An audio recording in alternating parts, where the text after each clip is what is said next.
A vas tudi že kaj kličejo? Predno sem prišel sem, so me klicali, raj ne povem od kje. Možno je, da bo sestavljena koalicija, ta možnost je realna. Ta hip se sicer predvideva bolj levo-sredinska, z nekim sodelovanjem preko sredine, ampak jaz mislim, da je tudi druga možnost še vedno odprta. Ta vlada je bila v principu delitveno usmerjena. Ne? Zdaj jasno, čim to delitveno usmerjenost imaš, da ti ni prioriteta več ustvarjanja, potem je to jasno, da ima neke posledice. Takrat smo imeli mi zunanjega sovražnika in je bila druga situacija, danes smo pa sami sebi sovražniki. En lep pozdrav v novem SDC-evem aktualnem podcastu. Po volitvah smo, zdaj je čas, ko se znova preštevamo. Prej smo šteli, kaj bo, zdaj je nekoliko lažje, ker je že, in zdaj seveda vsi gledamo, kaj se bo zgodilo. Smo kot kakšni couch selektorji, bi lahko rekli, ne? Vsak je doma zelo pameten, kdo bi lahko s kom kaj sestavil. Ampak voditi državo vendarle ni tako enostavno, ni to samo matematika, je mnogo več. Po eni strani pa je predvsem to odgovornost. Zato, da bomo imeli prave odgovore, upam tudi na prava vprašanja, sem v studio povabil 3 izjemne sogovornike. Najprej prvega predsednika slovenske vlade, Lojzeta Peterleta, 12. predsednika slovenske vlade, dr. Mira Cerarja, in pa dr. Mojmirja Mraka, ekonomista. Kajti, če smo čisto iskreni, če mi doma sestavljamo vlado, tako kot jo bodo zdaj na primer na Danskem, se v svetu marsikaj dogaja. In vedno rečemo, kriza je pred vrati. Pa se tokrat zdi, da tokrat je pa res energetska, ki pa je nismo zakuhali v Evropi, ampak jo je zakuhal nekdo drug. Posledice bomo čutili pa vsi. En lep pozdrav vsem trem. Dober dan. Hvala lepa, da ste se odzvali vabilu. Sem prav vesel, da imam čast govoriti s takšnimi gospodi, ker ste že veliko videli, veliko doživeli, predvsem pa bili tudi akterji, in potem je malce lažje govoriti o stvareh, o katerih zdaj vsi kalkuliramo. Mogoče najprej, če vsem začnem z aktualno temo volitvami, vas je to, kar se je zgodilo v nedeljo, presenetilo koga od vas treh mogoče? Mene ni presenetilo glede na to, kako se je dogajalo v zadnjem tednu, kljub drugačnim najavam javnega mnenja. In zaključilo se je pravzaprav 1-1, ne bi štel tistih par glasov razlike med Svobodo in SDS-om, kar je pa, bi rekel, neko posebno dejstvo, je seveda to, da nismo danes čisto nič drugačni, kot smo bili v nedeljo ali v petek, ne.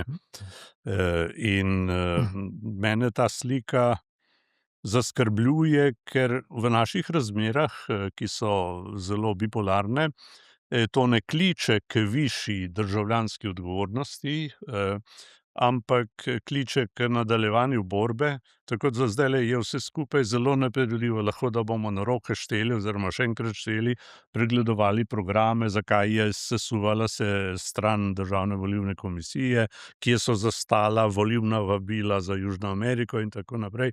Nam se lahko to dolgo vleče, in če bo predsednica zvesta svoji obljubi, da bo dala povabila oziroma ponudila priliko tistemu, ki bo prišel še s 40 glasovi, utegne to zelo dolgo časa trajati. Vi ste sestavljali 12. slovensko vlado. Kako je bilo tisti večer, ko ste prešteli najprej ali pa so prešteli glasove? Vi ste videli, ta naloga me čaka. Kakšen je to večer, bom vseeno rekel, za relativnega zmagovalca, tega, ki ve, da morda lahko najprej sestavi? Kako je bilo to pri vas? Da je morda 100 kilometrino malce drugače razlagati, ne? Ja. Ker sem bil takrat seveda začetnik, novinec v politiki, ne pa nepoznavalec, sem bil stalno blizu. Je bil to en res poseben občutek. Po eni strani seveda smo bili zadovoljni z precejšnjim uspehom takrat na volitvah, po drugi strani pa seveda sem čutil eno blazno težo, odgovornost, ker sem vedel, da zdaj gre pa zares, ne, do konca. Ampak izid je bil dokaj ugoden. Izid ni bil takšen, da bi imel težkočo sestavo vlade, tako kot recimo ga imamo zdaj. Namreč takrat smo imeli 36 glasov in že z Desusom, ki smo ga videli nekako kot možnega koalicijskega partnerja, ki je imel takrat 10 poslanskih mest, bi lahko sestavili vlado s 46 glasovi. Seveda je bila pa naloga težja zato, Torej, ni šlo za to številko, to me ni toliko skrbelo. Skrbelo me je to, kako bomo kos krizi, kajti takrat smo bili v finančni, ekonomski, socialni in politični krizi, ki je zelo pritiskala že 5., 6. leto. Pričakovanja so bila velika in zato smo morali težiti k vladi, ki bo imela neko čvrsto strukturo, ki bo širša od, bi rekel, zgolj tistega minimuma.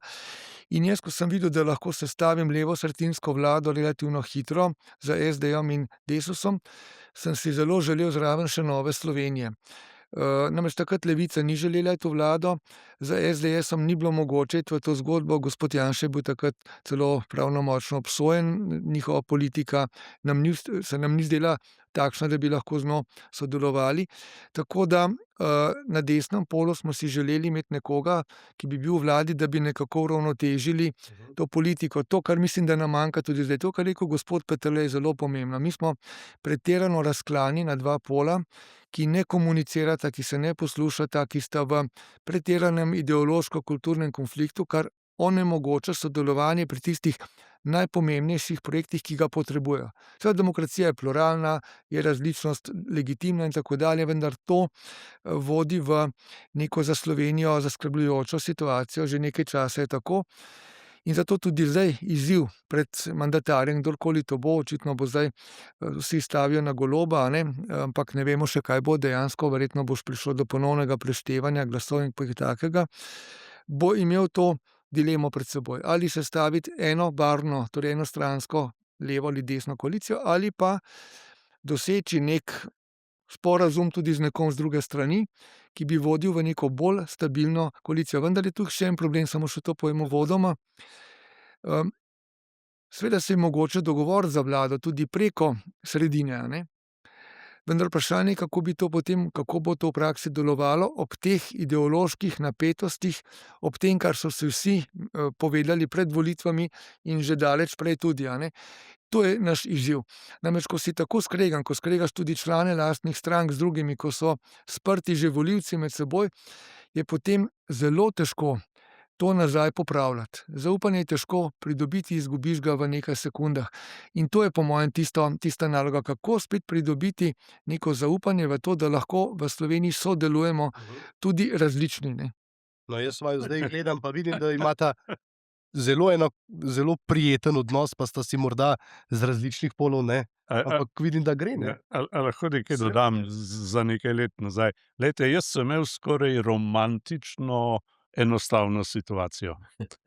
Imeli smo dva bloka, eden je zmagal z životvorno idejo, mandatar je bil tako rekoč znan vnaprej, kriterialno tisti, ki bo zmagal v DPZ-ju, in to je bila proti vsem pričakovanjem SKD, ki sem imel čast voditi, a ne, in mi smo imeli koalicijo znano vnaprej, torej ni bilo treba nobenega vabiti in posebej nagovarjati, smo se pa šli kulturo, recimo zlasti, ko je šlo za plebiscit, smo povabili opozicijo na pogovor in smo se zmenili, kako gremo na plebiscit, in še danes marsikdo ne verjame, da ni bilo glasu proti. 6. decembra smo izglasovali zakon brez glasu proti, kar je gotovo vplivalo tudi na izid referenduma.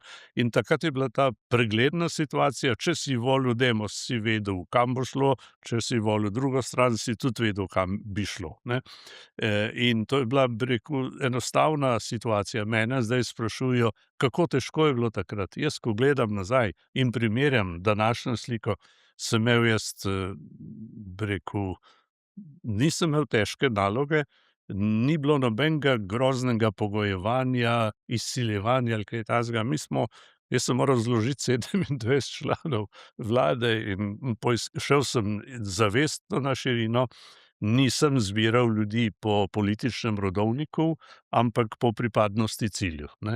Imel sem tudi sina Vide Tomšič, vodilne komunistke nekoč, ministrstvo za socialo je prevzela Jožica Puhar, tudi komunistka, ampak je bila predana temu cilju in mislim, da smo bili najbolj učinkovita in najbolj enotna vlada, če tako rečem. No, in o tem cilju bi rad tudi z vama še govoril kot nekdanjima predsednikoma vlade in prekaljenima mojstroma tudi na političnem področju, še prej seveda pa, da vključimo v debato še enega mojstra. Vmes se nam je zgodilo, ali pa malo prej, ta napad ameriški na Iran in kar naenkrat smo se znašli v novi energetski krizi, malce smo že mislili v redu, ukrajinsko smo rešili, našli smo nove dobavitelje za zemeljski plin, za nafto, vse je v redu, potem pa čez noč popolnoma obrnjena slika. In ravno danes sem bral, šef Shella je dejal, Evropa bo aprila že čutila pomanjkanje nafte in cene bodo šle res v nebo. Kljub temu, da danes že poslušamo, Iran in Amerika se pogajata, vse bo v redu. Kako vi vidite to, kar nam zdaj sledi? Kaj se bo zgodilo? Jaz moram najprej bi rekel, da imam kar malo tremo v takem krogu sodelovati na razgovoru, bivši premierji.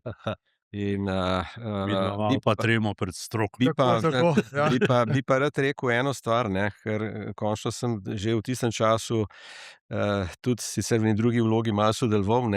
Se mi zdi, da so bila tista leta v času, o katerem je gospod Peterle govoril, pa sploh je kot tista 90. leta, vendarle neko obdobje, kjer je bila ta skupna pripadnost nekemu cilju, kaj hočemo doseči za svojo novo državo. Dosti lažje se je bilo med seboj pogovarjati. Jaz se spomnim tistih pogajanj, predsednik Peterle se je spomnil od dolgovih in tako naprej. Mi smo imeli parkrat zaprte seje parlamenta, to je stvar je funkcionirala, je bila pozicija, opozicija, ko je bila stvar, ki je bilo jasno, da je v interesu države. Se mi zdi, da se je takrat dosti bolj dal kaj narediti na tej osnovi. Tako da ta razklanost, ki je očitno bila verjetno in prej, in jaz bi rekel, se je v tistem obdobju nekako skušali iskati neko soglasje, vsaj jaz tako vidim.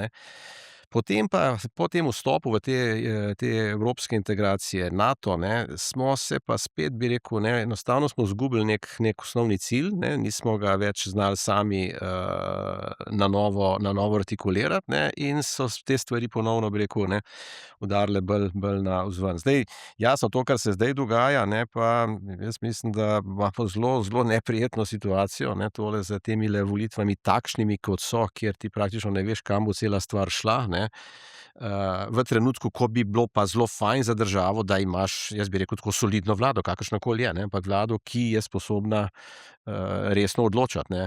In to, kar slišiš, klele je, da se nam zna zgoditi, da bomo kar nekaj časa brez tega, biti brez polno operativne vlade v temle razburkanem situaciji, je pa, jaz lahko bi rekel, je pa lahko za nas zelo draga stvar. To je pač situacija. Zdaj, jaz mislim, da vse te predvidevanja, kaj se bo zgodilo, kako se bo zgodilo, glede na predsednika, ki ga imamo na drugi strani Atlantika, kjer praktično imaš čez dan 2, 3, 4 različne informacije, kjer se v bistvu trgi odzivajo ne na to, kaj se dogaja na terenu, ampak se odzivajo na to, kaj predsednik tvitne.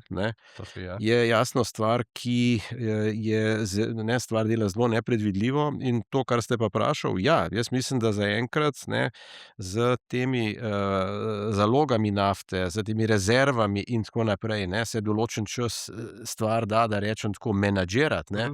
Sam, vkolikor bo ta stvar trajala, potem te zaloge bodo šle in potem bojo jasno te vplivi bistveno bolj radikalni, čim bojo pa bistveno bolj radikalni vplivi na energente, pa lahko vemo, kam bo to peljalo.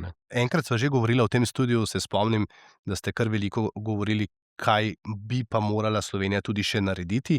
Če smo rekli, da smo imeli cilj do Evropske unije, do NATO, kakšen cilj je zdaj tisti ekonomski, da bomo kot narod lahko rekli, v redu, se nam bo še šlo tako dobro, kot zdaj? Jaz mislim, da nas je zdaj situacija v zadnjih 2 tednih bistveno spreminja tudi glede tega, kaj bo zdaj osnovni cilj na kratek rok. Pred 2 tednoma je bila stvar relativno jasna, zdaj za me govorim kot za mene kot ekonomista, da je bilo jasno, da prejšnja vlada na področju gospodarstva, na področju, če hočete, konkurenčnosti, ni naredila zadosti. Preprosto je bila, jaz bi rekel, v tem odnosu med gospodarstvom in socialo je bila bistveno bolj nagnjena na ta socialni del. Končno je to tudi, zdaj, premier prejšnje vlade, zdaj ne vem, kje je vlada ali kdo bo, je to tudi končni, če se spomnite pred volitvami, pa v bistvu na nek način povedal, priznal, ker do takrat tega ni priznal. Prva 3 leta pa pol je to šlo na ta način. On je v bistvu začel v zadnje pol leta, ko je bilo zelo jasno, ko je gospodarstvo začelo zelo eksplicitno svoje stvari postavljati, ne, da se je ta barka preveč nagnila tule, ne, in tudi nagnila v to smer.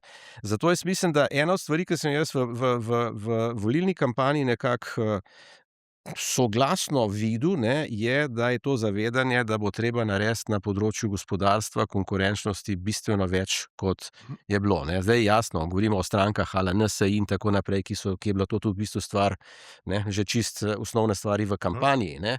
Ampak tudi te, ki so prej o tem niso hudo dosti govorili, ne, so prišli do tega, da bodo tule morali narediti bistven preskok. Bojim se, da če se bo ta situacija z tole situacijo na Bližnjem vzhodu nadaljevala, in jaz ne vidim tega, da bi lahko ta stvar bila zelo kratkotrajna, da bodo na žalost prioritete pol dosti bolj, kako bi rekel, preživetvene, ne, in da bo konkurenčnost šla spet večkrat bolj v ozadje, ne. Tako da govoriti o tem zdajle, kaj je prioriteta, jaz mislim, da bo treba v tem kontekstu tole gledati, ne. Okej. Če vendarle kar nadaljujem, ne, kar smo slišali, Nova Slovenija je ves čas govorila o gospodarstvu z združitvijo tukaj na volitvah, še z SLS-om je zelo veliko tudi kmete omenjala, tudi demokrati, ne, njihov program gospodarski. Na koncu je tudi Golob zelo veliko se ukvarjal z gospodarstvom, ne, v tem zadnjem pol leta res je vabil gospodarstvenike, tudi rekel, v drugem mandatu bomo pa se ukvarjali ravno s tem, s čimer se nismo v prvem mandatu. To je bilo v bistvu ravnanje krive drine, ne, da Ja, smo si na jasnem. tako. Popravljanje Tega, napake, česar ni bilo. Tako, ne, Tako. to mislim, da je treba zelo jasno reči. Ampak če zdaj iščemo skupno točko, naprimer z Novo Slovenijo, pa z demokrati in na drugi strani z SD-jem, kjer so imeli gospodarskega ministra brez nekih pametnih, močnih odločitev in Svobodo, mislita vidva, da se tukaj ne da sestaviti zdaj neke vlade, ki bi dejansko se lahko spopadla s kratkoročnimi in dolgoročnimi stvarmi, ki Slovenijo čaka. Malce sta omenila, takrat se je dalo pogovarjati, vi ste iskali drugi pol, ne. Nova Slovenija dostikrat reče, mi smo za sodelovanje, ampak tokrat so takoj po volitvah rekli, ne moremo sodelovati pa naprimer z Golobom. Ampak politika je iskanje možnega, ne?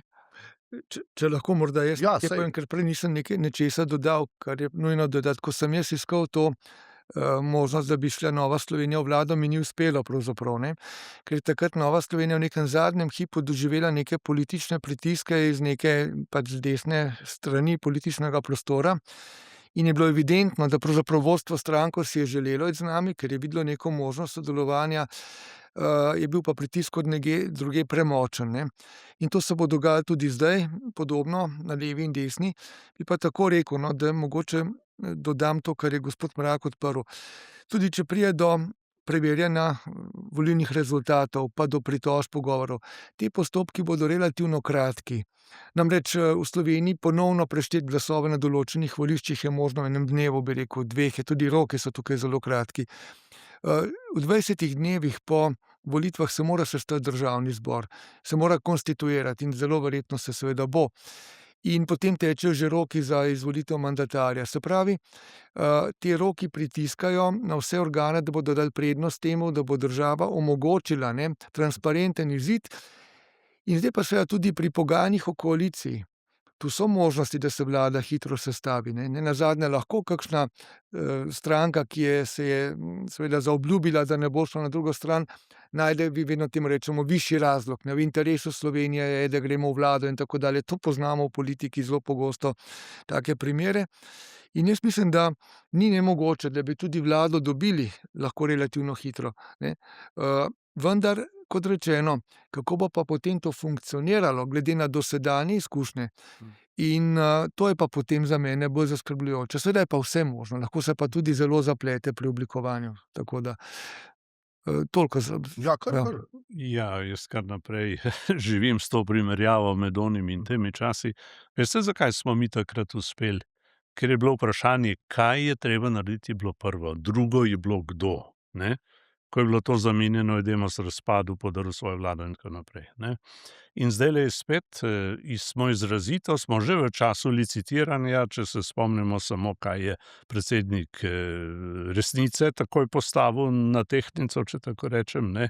3 državotvorne resorje, kar je nemogoče, verjetno že enega težko dobiti s tem rezultatom, ne. In Če bi šlo tukaj v neko, če bi šli po liniji programske sorodnosti, bi relativno hitro dobili vlado, če tako rečem. Če se spomnim, kaj je kdo kje zastopal, zlasti antikorupcijski, pa tudi davčni vidik in tako naprej, ne.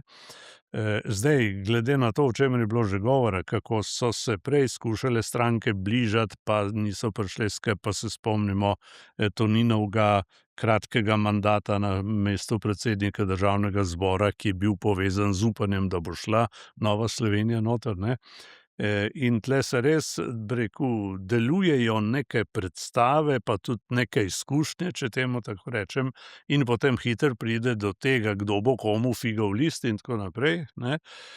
Torej, tovrstne izkušnje, bi rekel, še najdlje smo pravzaprav prišli v času Drnovška, čeprav je bila takrat, ko sem bil jaz, je bil SKD z Drnovškom, smo imeli 2 liniji pogodb. On je imel s takratnim Združeno listo je imel drugo pogodbo, kot je imel z nami, recimo, ne. Ampak je tisto vseeno nekako delovalo, ne. In Drnovšek je bil bolj menedžerski kot ideološki tip, bi rekel, ne. In mu polarizacija tudi ni pasala, ne. Pa še to bi rekel za nazaj, glejte, takrat smo imeli mi zunanjega sovražnika in je bila druga situacija, danes smo pa sami sebi sovražnik, ne.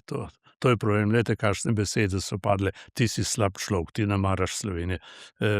Glejte, tlej sem mislil, da bi bilo v ponedeljek lepo, če bi kakšno opravičilo slišali, glede na to, kaj vse smo slišali. In to so zdaj take težke klade, ki jih bo težko prestopiti. Tudi se spomnim, kakšni so bili medijski odmevi, ne. Predvsem se je govorilo o zmagovalcih, ne, ampak zanimivo, da zelo malo o poraženih, ne, ampak če gledam že Svobodo, ki je izgubila 12 glasov, pa še eden od SD-ja, ne, glejte, se je pa le zgodil nek rezultat. Če je bila prej slika zelo asimetrična po zadnjih volitvah, je zdaj zelo simetrična, je 1:1, ne, in to skoraj tretjino glasov izgubiti je, mislim, je le ena postavka, ne, ki stvari postavlja v eno drugo luč, ne. In zdaj eno je seveda reševanje kože, imena, statusa, podobe in tako naprej, ne. Drugo je pa zdaj ta državotvorni vidik, ne. Jaz bi tako rekel, če so tisti, ki so govorili o tem, kaj je treba narediti na gospodarskem področju, proti korupciji in tako naprej, če so tisti resno mislili, potem ne bi smelo biti tako težko narediti koalicije, ampak jaz mislim, da v tem primeru bi bilo lažje narediti na desno kot na levo. No, jaz se zelo strinjam s tem, da se mi zdi po tem, kar je bilo vsebinsko rečenega, saj so jasno razlike, ampak vsebinsko bi verjetno se dalo, ne, saj po tem, kar je bilo slišati, ne, to ni nerazumljivo, da bi do tega prišlo, ne. Je pa res, da očitno je bilo v tej kampanji toliko, bi rekel, tudi osebnih stvari, da je to vprašanje, a je to realno. Ne, tule imate pa boljše, bi rekel, nekako poznavalce, kaj je možno v taki situaciji narediti, ne. Samo recimo spomnim na nekaj, ne. Predsednik Resnice, ne, je takoj po volitvah rekel: "Gremo v vlado, če dobimo 3 pomembne resorje." Naslednji dan je rekel: "Ne gremo v nobeno vlado, ki jo bosta volila Golob ali Peterle." Torej, to pomeni, Ali Janša, ja. tako Golob ali, ja, se opravičujem, ja. Pardon, ja. No, skratka, to kaže, kako hitro je mogoče zamenjati stališča, in verjemite mi, tudi drugi lahko zamenjajo, vedno se najde neka utemeljitev. Res je to, kar sta ugotavljala moja sogovornika, tudi desna koalicija je možna, desnosredinska ali desna koalicija je možna, tako da verjetno je zdaj v naletu ta ideja, ne, da bo gospod Golob sestavljal, vendar če bi se recimo volilni rezultat spremenil na podlagi teh ugovorov in tako dalje, potem seveda se takoj prevesi na drugo stran, lahko pa se prevesi tudi v pogajanjih, lahko se ugotovi, da so te sorodnosti bolj odločilne kot nekaj drugega. Tako da zelo je odprta zadeva in kar je najbolj pomembno, je to, da se hkrati s tem, ko se zdaj seveda kupčkajo zadeve po glasovih, po številu poslancev, že tudi malce več govori o vsebini, vsaj med njimi. Namreč, to bo gospod Mrak verjetno povedal in tudi ostali. Mi smo res v težkih časih in tudi poglejte ta ideja, ki je bila zdaj rečena, ne. Do zdaj smo se ukvarjali bolj s socialo, zdaj gremo pa na gospodarstvo. Veste, ko ti na socialnem področju, ne, narediš toliko strukturnih sprememb, da ljudem povišaš neke ugodnosti, obljubiš veliko in tako naprej. Ti ne moreš zdaj kar prestopiti v gospodarsko sfero in ker to pomeni, da boš tam znižal zdaj, ne. To se pravi, na to je treba misliti od začetka. Politika je kompleksna. Dvakrat neverodostojen. Tako je, politika je kompleksna stvar, ker moraš hkrati misliti na celoto. In če tega razmisleka ni, da bomo zdaj z ene, bom rekel, nagnjenosti šli pa v drugo, bo pa druga stran šla v zrak in bila prizadeta. Tako da tu te neke modrosti ne vidim, ne, v naši politiki zadnja leta, tako da toliko. No, mogoče še to, ne. Jaz mislim, da dejansko bi bilo, zdaj, a je to iluzorno, ne, ampak za neko stabilno vlado, zdaj katerakoli bo, ne, bi dejansko morali imeti nek koalicijski program, ki bi bil dosti obvezujoč, ne, govorim zlasti ta gospodarsko-socialni del, ne, in tudi po drugi strani fiskalno podprt, ne. Ker to, jaz sem stalno govoril, zdajle v zadnjem času smo veliko kritizirali, ne, okrog tega hoje po robu, ne. Ne, dragi moji, mi smo danes verjetno že čez rob, ne. Tole, ne, gospodarska rast je bila lansko leto, Umar jo je korektno planiral, takrat, ko je to delal, 2%, ne. Danes je ta številka definitivno nižja, ne. Ne moreš reči, kakšna bo, ampak čim je to nižja, to pomeni jasno, da je prihodkov manj in tako naprej, ne. Kot jaz razumem, so tudi tele izdatki, kar se tiče tehle za domove in tako naprej, ne, to podcenjeno, ne. Slišimo zdajle vrsto stvari, da izdatki iz proračuna grejo hitreje ven kot prilivi, ne. tako da, ne, jaz mislim, da je ta fiskalna situacija bolj zoprna, kot je bila mogoče, ne, pred volitvami, kar je tudi logično, da pač tisti, ki so to furali, niso hoteli v tem času o tem govoriti, ampak to hočem reči, ne, ta program bi moral biti tudi fiskalno ovrednoten, ne. In to bi pa samo po sebi zahteva nekaj časa, da bi se naredilo, ne. Zato je bilo moja ideja, se spomnim s kolegom Avblom, lansko leto sva naredila v bistvu, ne, če hočete, en poziv, da se naredi nek nov strateški dokument. Ta strateški dokument, ne, ideja za to je bila predstavljena na strateškem svetu za makroekonomske stvari pri predsedniku vlade, ne.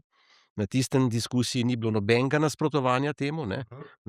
Moja ideja je bila, da bi mi do konca lanskega leta prišli z nekimi osnovami tega. Zakaj? Zato, da bi bilo to predmet diskusije med volilno kampanjo in da bi pol v bistvu po tem, ne, koalicija zbrala in naredila tisto, kar bi bilo pomembno, da bi imeli nekaj v rokah. Zdaj nimamo nič, ne, in zdaj boš moral v bistvu to improvizirati vsebinsko, kaj so tiste prioritete, ne, in za tako stvar, ne, je fajn, da je majčkeno bolj analitično pripravljena, kot se to počne. To je zdaj, ne, Svoboda je zdaj prišla za neko, ne vem, kaj že, ambiciozna Slovenija, pa kar 100.000 evrov, mislim, od kod to, ne? Do jeseni o tem slišati niso hoteli, ne. Tako da vidiš, da je improvizacija, ne, in ne zavedajo se tega, da je to potrebno, ampak pač, ne. Nekaj bi dodal iz lastne izkušnje. Ko smo mi prevzemali vlado, torej sestavljali koalicijo, sem rekel, je bila huda finančna kriza. Mi smo bili tik pred tem, da še vedno pride trojka, morali smo zmanjševati proračunski primanjkljaj, tudi javni dolg. Skratka, zelo naporno obdobje finančno in seveda smo v koalicijski sporazum pisali, ne, zadeve, ki smo si jih vsi želeli uresničiti. Vendar je takrat zunanji minister, finančni minister Mramor, ne, torej bodoči, pri vsaki zadevi pogojeval stvar z tem pod pogojem, če je to fiskalno vzdržno in možno. In jaz sem ga tukaj podpiral, jaz sem potem bila neka varuha tega. Nobenega projekta nismo se lotili izven fiskalnih okvirov, ki smo si jih zastavili. Ker če teh ni, potem seveda v tistem momentu nekaj dosežeš, si dopadljiv, ne, torej všečen, naslednji mesec ali leto je pa posledica težka. Tako da pravzaprav to se mi zdi zelo pomembno, kar je doktor Mrak rekel, se to je neka gospodinjska logika, ki seveda na sistemski ravni postane bolj kompleksna. V mejah vzdržnosti, z nekim pogledom naprej, da imamo stabilne finance, da imamo stabilno državo tudi potem, ne. Jaz se spomnim tistih časov, ko se je govorilo tudi o šok terapiji, čeprav to ni bila ravno, slovenska posebnost, mislim, da se je to kje drugje bolj izražalo, ne. Čeprav je Jeffrey Sachs imel to osnovno misel, če je kje gnilo, je boljše prej zrezati kot kasneje, ne. V tem smo se strinjali, ne. Zdaj, kako se to naredi, vseeno potem debata, ne. In sem zelo vesel te ideje o celoti, ki je bila povedana, ne. Mislim, država ne prenese ktajpanja, hladno, toplo, ne. Glejte, jaz ne grem v osebne kvalifikacije, ampak ko sem jaz slišal predsednika vlade nastopati pred sodniki, kjer je potegnil zajca iz klobuka in rekel, od drugega tedna boste imeli po 600 zraven, ne, 600 evrov, ne. Glejte, pol je le vprašal nekoga ali neko komisijo, ne, so rekli, gospod predsednik, tako ne bo šlo, ne, in ni šlo. Sodniki do zdaj niso, mislim, da še nič dobili, ne. Potem so dobili, ampak po odločbi ustavnega Odločbi, sodišča, ja, ne zaradi vlade, ne. Vlada ni nič dala, ne. Ti ne moreš kot Miklavž ali dedek Mraz nastopati, ne. Tudi, glejte, o božičnici imamo verjetno precej enotno mnenje, ne, in politika lizik preprosto ni dobra in jaz sem zelo vesel vašega poudarka na pomembnosti fiskalnega vidika, ne. Jaz se spomnim mojega ministra, prvega za finance, Krajnca, Markota, ne. On je na vsaki seji vlade je s sonornim glasom rekel: "Gospodje, denarja ni." In smo imeli potem zelo resno debato in bi rekel, smo se zmeraj zmenili, ampak nismo šli čez okvire, mi smo se zavedali, kaj imamo v rokah in česa nimamo, ne. In brez tega preprosto, brez tega ne gre, ne. Ti ne moreš iti čez okvire ustvarjenega in najmanj, kar bi si želel v Sloveniji, je, da bi se držali, bi rekel, jugoslovanske ideje ali načina, v katerem je bila ideja distribucija vedno močnejša od ideje kreacije, ne. Ko prideš v to, koliko bo kdo komu dal, ne, in seveda čim več jih imaš v koaliciji, tem več se pričakuje. Meni to, meni ono, ne. Zato jaz poudarjam, dajmo se zmeniti, kaj moramo skupaj narediti, a ne. Pol se bomo menili pa druge stvari. No, to sem želel zdaj vprašati, ne. Ko je ta Golobova vlada zdaj nastala, se spomnite, on je ves čas prej govoril, bo manj ministrstev, na koncu so jih še povečali. Zdaj smo slišali, da zdaj bomo šli nazaj na 15, ne. Zdaj pa, če ti potrebuješ 4 stranke, katerakoli stran bo to sestavljala, kaj to pomeni, ne, vi, ko ste bili predsednik vlade, kako potem to razdeliš? A gremo spet na vsebino? Ali tako, kot je rekel gospod Lojze Peterle, da je danes oseba pred vsebino, ne, da ti rečeš, naprimer, če vzamem zdaj za primer Demokrate, imajo sila neprijetno situacijo, imajo predsednika stranke, ki ni bil izvoljen v državni zbor, če njega v državnem zboru 4 leta ne bo, te stranke ni, to moramo biti kar iskreni, ne. Se pravi, njegova zelo jasna pot je, pa lahko zdaj reče, kar hoče, da pač sedi v vladi, torej, da je aktiven, da opraviči teh 6% glasov, tako da nekaj dela, ne. Teh primerov je kar nekaj. Ja. Bil je gospod Erjavec v taki situaciji, gospa Bratušek, gospod Šarec, a ne. Zato poznamo to. Mene preseneča, da se spet nič ne nauči nekdo, ne, bi rekel, spet se dajo neke obljube, ne, bo majhna vlada, velika, to je treba malo počakati. To enostavno ne moreš vnaprej povedati, ampak ljudje smo se očitno navadili, tudi zaradi onega gospoda čez lužo, ki vsak dan spremeni mnenje 3-krat, da je to nekaj legitimnega, in jaz vam povem, če bomo še v Evropi prevzeli ta vzorec, in to se nam bo vse skupaj razsulo, kajti politika ne more dolgo prenašati take nepredvidljivosti in nezanesljivosti. Kar se tega tiče, je pa tako. V bistvu jaz mislim, da vedno pogajanja o tem, kako bo sestavljena vlada, potekajo nekako povezano. Seveda je veliko več v resnici govora o položajih, o stolčkih, torej o ministrstvih, kot politiki priznajo. Politiki raje rečejo, pogovarjamo se najprej o vsebini, tako dalje. Zelo pogosto se tudi lahko prične s tem, kjer resor bi kdo želel, tako, ampak seveda to je spet povezano z vsebino. Jaz si recimo predstavljam, mi smo se pogovarjali z Novo Slovenijo, kot sem rekel, žal neuspešno. Oni so recimo imeli popolnoma drugo stališče do zdravstva kot mi, a ne. Mi bolj temelji na javno zdravstvo, oni bolj so poudarjali zasebno. In tukaj je bilo recimo vprašanje že, ne, katero pozicijo v vladi bi potem oni lahko imeli, ne, ali bi jim lahko zaupali zdravstveni resor ali ne, ki so se ga recimo takrat želeli normalno.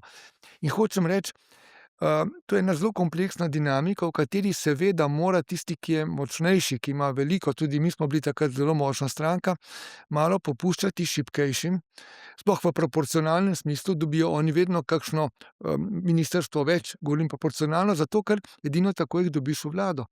Ne? In to je neka tudi, bi rekel, normalna stvar, politika je tudi umetnost možnega. Ne? In jaz se upam, no, da ta umetnost možnega tukaj bo ostala v tistih mejah, kjer mora, da ne bo šlo v neke prehude nenačelnosti, ker potem se pa to pri delu pozna. Je pa realno to, kar pravite. Tisti, ki so zdajle, bi rekel, nujno iščejo mesto pod soncem, kot določeni ljudje, ki so ostali izven parlamenta, bodo zagrabili za vsako mesto v politiki, ministrsko, državni sekretar, samo da ostanejo v igri. In na to lahko tisti, ki bo sestavljal vlado, računa. Ne. Vi Novo Slovenijo res dobro poznate, ne? Če kaj, potem razumete to dinamiko. Recimo.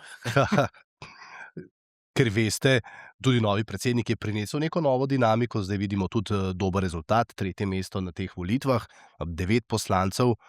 Kaj so tista izhodišča, s katerimi Nova Slovenija naprimer lahko gre na eno ali na drugo stran, ko govorimo zdaj o teh mestih, ne? O programih smo veliko slišali, vemo te načelne stvari, kjer Nova Slovenija ne odstopa, ampak kje pa so tista ministrstva? Ne, če je Stevanovič takoj rekel, mi želimo notranje, zunanje, pa še finančno ministrstvo. Kaj bi rekel Vrtovec, če bi ga zdaj vprašal? Torej, moram reči, da ob tem, ko sem se vrnil v stranko, ki je korigirala svojo smer, svoje pozicije, sem bil potem še bolj pozoren na to, kaj govorijo naši predstavniki na soočenjih, ne. In sem bil vesel dejstva, da so govorili s predsednikom na čelu jasno, bi rekel, in dosledno, ne. In zato se mi zdi to, kar zdaj govorijo, ne, v skladu s tem, kar so govorili prej, ne. In so rekli, če smo mi obljubili volivcem to in to, se bomo tega držali. In jaz razumem Vrtovca in ekipo, da bi težko sprejeli a priori pozicijo, da tisti, ki pelje v napačno smer, da bo pa odjutri peljal pa v drugo smer, ne. Ker je tle pol problem verodostojnosti, ne, tistega, ki to vodi, pa tudi tistega, ki se temu priključi, ne. S tega vidika, glejte, če jaz primerjam 3 Janševe vlade, ne želim biti zdaj ne ideološki, ne oseben, ne osamosvojiten, ne, tudi ne bi govoril o zaslugah z vodenjem Evrope in tako naprej, ampak ali o covidu, ki je bila ena čisto posebna situacija, v kateri Slovenija ni bistveno odstopala svojo politiko od druge Evrope, ne. Mi je to, kar je delal Janša v 3 vladah, ne, mi je z vidika vladanja bliže, ne, je bolj pregledno, je, bi rekel, bolj pozorno do vseh segmentov, ne. In mi je ta model bližji kot to, kar smo gledali ta 4 leta, ne. Jaz sem vesel, če je prišlo do spoznanja, da bo treba kaj pokorigirati, ampak tudi korekcije bi se ne smele dogajati tako, kot so se dogajale napačne odločitve.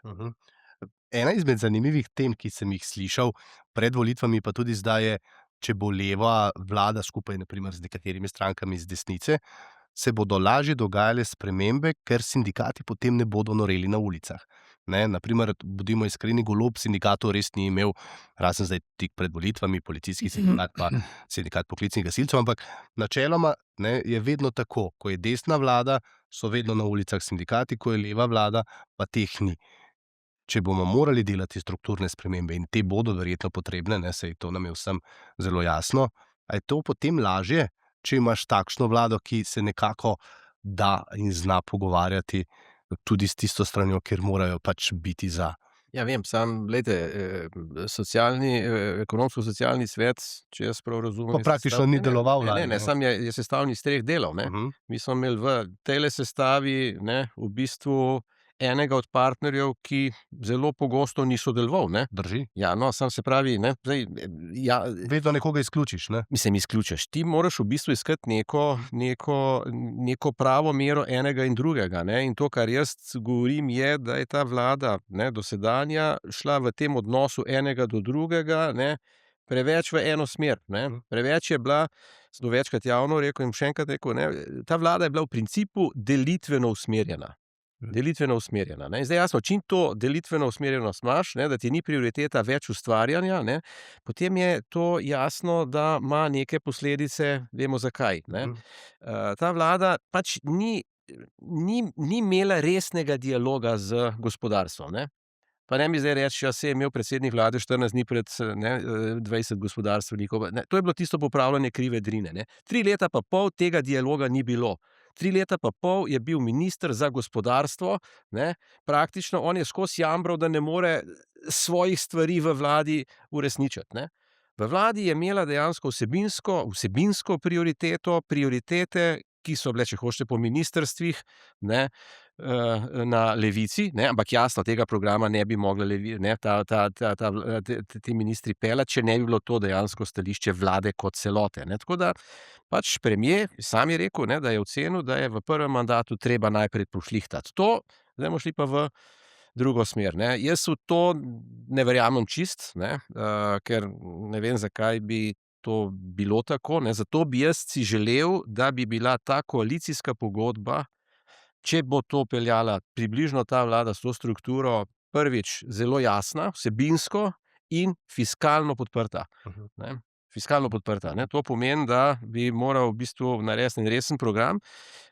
To se da narediti, če se pač želi, je pa res, da je običajno za to treba nekaj časa, ne, ker če hočeš ti fiskalne stvari, pol se skozi to ti tudi dejansko pogovarjaš o prioritetah.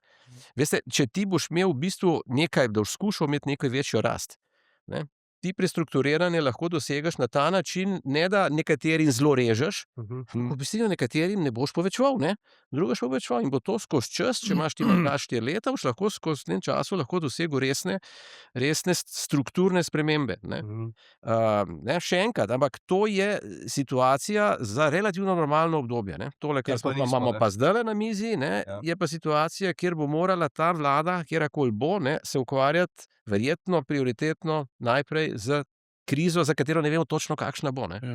A lahko Seveda. dva stavka? Glejte, najprej bi se rad spomnil, kako v Avstriji delajo koalicijske pogodbe. Tam ponavadi traja kar nekaj Ja. časa, da se zmenijo, ampak Ko je, ne. oni podpišejo osnutke zakonov, ne. Niso samo naslovi zakonov, kot so pri nas, ne, oni vse tudi fiskalno pogledajo in vsak ve, kje bo izgubil, kje bo dobil, ne.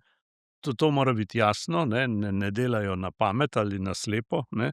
Druga stvar, zdaj tole, ki je bilo že drugič omenjeno, kakšen čas se nam obeta, ne. Naša, bi rekel, odločevalska šibkost ima lahko slabe posledice tudi v Bruslju, ne. Čeprav je naša specifična teža relativno majhna, jaz vem, da v Bruslju je vsak glas, pa tudi vsaka ideja, lahko so tudi dobre, zakaj ne, zelo pomembna, in ne biti zdaj angažiran polno in odgovorno v Bruslju, pomeni lahko tudi slabo posledico za državo. Res, ker delam zdaj za SBC, lahko res samo potrdim, da tako malo komunikacije z gospodarstvom res praktično nismo videli. Zdaj SBC je imel na koncu kar precej. Ja, na koncu je bilo, ampak če vprašamo članstvo, ne. Mogoče preveč. Ja, če vprašamo članstvo, ne, so bili zelo jasni. Tudi SBC 3 leta prej z vsemi pismi, tudi Joca Pečečnika, zelo kritičen do tega nekomunikacije. In res je potem na koncu kar naenkrat začelo to govoriti. Nekaj pa je, ne, morda se je mislim, da Janezu Drnovšku prvič zgodilo, da je predsednik stranke na volitvah še enkrat dobil, bomo videli, kaj zdaj bo, ne, to relativno večino. A je to vendarle neka izkušnja, za konec me zanima, s katero lahko bolj modro vodiš ali pa vsaj vodiš ta pogajanja za koalicijo? A imaš zdaj potem, ko si 4 leta preživel, 2 leti se učil, 2 leti delal, od tega si bil že 2 leti skorajda v kampanji, ne, nekaj več te politične modrosti, da bo morda zdaj v tej zakomplicirani situaciji vendarle lažje in da bomo morda bolj pametne stvari sprejemali? Zagotovo je to neka pozitivna okoliščina, tudi vsak od nas bi si jo želel, kajti res se naučiš v prvem mandatu, tistem, ki ga imaš, marsikaj in si, če bi imel drugega, marsikdo bi bil v nekaterih zadevah drugačen, boljši, ampak to je odvisno od človeka. Ni nujno, da se vsi na enak način naučimo zadeve, seveda pa potem te še kontekst, okoliščine, partnerji in drugi silijo v kompromise oziroma v neke stvari, kjer tudi morda tvoja modrost, ki si jo pridobil, ni vedno značilna. Mene skrbi, veste kaj? Da se mi nismo v zadnjih časih, torej že 2 vladi, bi rekel, pripravljali na morebitno resnejšo krizo. Mi smo se obnašali, kot da tega ne bo ali pa da ni pomembno, in smo delili bombončke, smo bili všečni in tako dalje, in mi nismo pravzaprav kot država, ne, javnofinančno tako pripravljeni na krizo. Morda je gospodarstvo bolj robustno, bolj odporno, ker se zaveda tega, ima še vedno v spominu leto 2009 in naprej. To so mi vsaj gospodarstveniki velikokrat takrat govorili, ker sem jih to spraševal. Medtem ko to, kar mi delamo z javnimi financami, na to ni bilo, to je, bi rekel, od danes do jutri.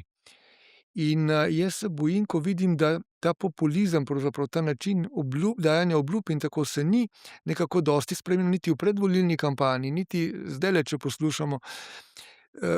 Upam, no, da je ta izkušnja tukaj, da je možnost, da bo v prihodnje kaj drugače, ampak to me bo moral nekdo prepričati. To upanje ni prav veliko. A lahko samo en komentar, ne? Volilna kampanja, ne? Jaz se ne spomnim, pa dobro, jaz nisem vsega zelo natančno spremljal, ampak v volilni kampanji, ko je bilo govora o javnih financah, ne, je bilo govora izključno o davkih, ne. O odhodkovni strani je bilo relativno, jaz ne vem, a je bilo kaj, ne, zelo malo, ampak glejte, ko tulele govorimo o javnih financah, ne, govorimo jasno o davčni stvari, ne, ampak če boš ti šel z davki dol, ne, bo treba istočasno tudi odhodkovno stran resno pregledati, ne, resno pregledati. Ne, jaz mislim, da to bo bolj problem, ne. To nisem rekel, da bo treba rezati, ne, ampak enostavno bo treba verjetno ta horizont bistveno bolj počasneje povečevati, kot je bilo. Samo poglejte številke, ne. Naši javnofinančni izdatki, ne, so šli od covida ali pred covidom do zdajle, zdaj ne bom hotel reči procenta, tulele, ampak dramatično več kot rast BDP-ja, ne. To nekaj ni v redu, ne. Tista vaša vlada, ne, Miro, se spomniš, tisto je bila v bistvu, kjer so bili izdatki, so bili več ali manj stabilni v tistem času, ne. Zdaj mislim, da je bil članek v Delu zdajle pred dnevi, ki je točno primerjal 3 obdobja. Covid obdobje, tisto obdobje takrat in krizno obdobje, takrat finančna kriza, ne, kjer je bilo zelo jasno, da je bilo tisto obdobje te vlade, ne, v bistvu, kar se tega tiče, ne, mramor, ne, držanje, ne. Nekaj takega bi bilo zdajle potrebno, po mojem, ne. Držati izdatke pod neko kontrolo, ne, da boš lahko tudi prostor dobil za prihodkovno stran, ne. Kaj nas torej čaka v tem tednu? A lahko ali pa do glasovnic, ki pridejo še iz tujine, pa potem v tistem tednu, no, da zaključimo vsaj eno stvar, ker očitno jo kljub volitvam še nismo zaključili niti štetja, ne. Ne vem, če se bo že začelo to, čemur se reče v politiki zvijanje rok. Bo pa veliko testiranja potencialnih igralcev, zanimive so informacije iz nekaterih strank, kaj se znotraj dogaja. A vas tudi že kaj kličejo? Predno sem prišel sem, so me klicali, raj ne povem od kje, ne, ampak zdaj bi celo Lojze Peterle prav prišel, pa mislim, nismo govorili o nobenih pozicijah, ampak jaz čutim, da je zadrega velika, ne. In da je en del igre, ki smo jo zdajle gledali, bi rekel, bo postal preteklost, ne. Tako se ne da naprej, ne. Zdaj, kako pa lahko tisti, ki so bili nosilci take politike, prepričajo druge, da bo zdaj drugače, ne, in se ukvarjajo, kot je doktor Mark rekel, tudi z odhodkovno stranjo, ki je manj simpatična, ne. Glejte, tle me pa zanima, kako se da to na verodostojen način partnerje prepričati, partnerje, ki bodo vsi pričakovali, da bodo tudi oni kaj delili, če tako rečem, ne. Tako da jaz bi, glejte, pa še tako bom rekel, pustimo zdaj, ali bodo kaj preštevali ali ne bojo, ne. Nam se lahko lepo zakomplicira že pri konstituiranju državnega zbora. in izvoliti predsednika ali predsednice, recimo, ne. Tam bodo morali biti pa že do neke mere, vsaj za nekaj izmenjen, ne. Ja. Ne, in to bo en test zdaj, do kje so prišli, ne, če tako rečem, ne. Drugače pa, glejte, zdaj ne bi rad pro domo suo govoril, ampak jaz sem bil večkrat pozoren na te razlage, da gre za kompleksne, celovite, komplicirane zadeve, ki zahtevajo čas in da je zato potreben še en mandat, ne. Glejte, jaz se hecam, pravim, če bi jaz prišel maja ali junija 91. pred skupščino, pa bi rekel, glejte, ta proces je pa tako zahteven in kompliciran, da jaz rabim še en mandat, glejte, mi bi ostali v Jugoslaviji. Mi smo v enem letu dobrem proglasili državo, jo obranili, dosegli mednarodno priznanje, uvedli denar. Je možna dinamika, če so na delu ljudje, ki pripadajo istemu cilju. Evo, še vas za zadnjo zaključno besedo, z vami bom pa končal. Kaj nas čaka, kaj vi vidite, da je potrebno storiti v resnici zdaj v naslednjih 2 tednih, recimo? Čaka nas veliko takih pogovorov in ugibanj in tako naprej. Jaz ne bi rad to naprej ugibal. Jaz sem povedal, možno je, da bo sestavljena koalicija, ta možnost je realna. Ta hip se sicer predvideva bolj levo-sredinska, z nekim sodelovanjem preko sredine, ampak jaz mislim, da je tudi druga možnost še vedno odprta. Najprej bomo priča tem pravnim postopkom, to bo moralo biti relativno hitro razrešeno. Potem bomo videli, ali je bilo kaj narobe. Če je bilo kaj narobe, potem smo dodatni godlji. To bo neka dodatna sramota za Slovenijo in tako naprej. In res je, potem pride do konstituiranja državnega zbora, 20 dni od volitev, to je relativno hitro, in tam bo prva preizkušnja. Pa res, da predsednika državnega zbora, ki ga nujno potrebuje, zdaj je zbor konstituiran, se lahko na nek način izvoli tudi pogojno začasno, tako smo mi gospoda Tonina takrat izvolili, v upanju, da bomo morda lahko sodelovali, pa pol ni bilo možno, ampak on se je tega zavedel, se je kasneje umaknil. Ali pa greš na najstarejših. Ali pa tako, ne, skratka, možni so tudi neki začasni kompromisi. Glejte, jaz si predvsem ne predstavljam, da vlada ne bi bila sestavljena. Predčasne volitve, po mojem, so velika iluzija. Vsi, ki so zdaj bodo dobili poslanska mesta, se jih bodo oklenili do konca in predvsem iskali priložnosti v neki vladi ali pa kje druge, tudi morda skozi opozicijo. Jaz mislim, da vlada bo in izzivi, ki nas čakajo, pravi bodo potem, če pa bo to predolgo trajalo, bodo pa nastopili seveda dejanski problemi že prej, ker svet je zelo dinamičen, turbulenten in mi se moramo kar hitro začeti odzivati na vse to. Morda vas pa pokličejo pri sestavljanju kakšnih pametnih meril za prihodnost. No, mislim, da bojo kar sami to verjetno naredili. No, ampak čisto zares, ne, pa se mi zdi, da včasih kakšno znanje ali pa pogled od zunaj in pa umanjka, ne, to smo tudi v tej vladi. Glejte, to meni je zelo jasno, da so to vrstna svetovalne stvari imajo nek svoj domet. Ve se, kdo odločitve sprejema, ne, je pa res, da človek, če je povabljen na to, da svetuje, ne, in razume to vrstne, da se odloča, kje se, ne, pričakuješ pa, da so vsaj nekatere od tvojih stvari na nek način citirane. In tega je bilo pa tako, ne, včasih zelo malo, ne. Hvala lepa vsem trem, da ste si vzeli čas. Saj ne vem, se zmenimo, da se čez 2 tedna dobimo še enkrat, ko bodo stvari preštete, potem pa se bomo malce pogovorili. Hvala lepa še enkrat, hvala za to, da sta delila vajine izkušnje iz časov, ko sta vidva sestavljala. Hvala za opozorila, da ne gre vedno samo za glasove, ampak gre predvsem tudi za številke. Tako da, hvala. Hvala za povabilo. Vam pa hvala lepa, ker ste bili z nami. Saj veste, politika je vedno igra, z dobrimi gosti jo je pa potem še dobro pokomentirati. Predvsem pa to, kar sem slišal na začetku, ljudje smo še vedno isti, taki kot smo bili v petek, v nedeljo in v ponedeljek in moramo delovati skupaj. Hvala lepa, do naslednjič. SBC Aktualno, podcast kluba slovenskih podjetnikov.